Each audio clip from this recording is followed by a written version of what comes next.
Hello friends, welcome back to the new video. In this video guys, we are going to talk about how to solve this problem in our Realme phone guys. You can see guys, everything is look like ghost guys. You cannot use your phone guys. You cannot see this properly video.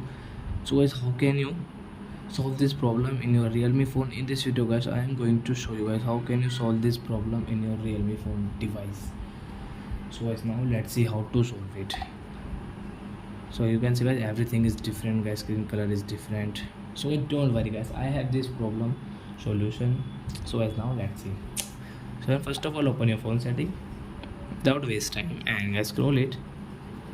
Additional setting guys, you can see in your Realme phone. So guys, tap here and guys click on this accessibility and guys scroll and guys you can see your color inversion. So guys, tap here and guys we will off from here.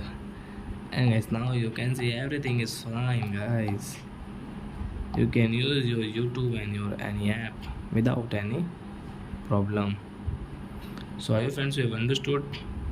So that's it guys, thanks for watching. Now we will meet to the next video with new topic. Before going guys, please go and like my video, subscribe my channel, and thanks for watching. Bye bye friends.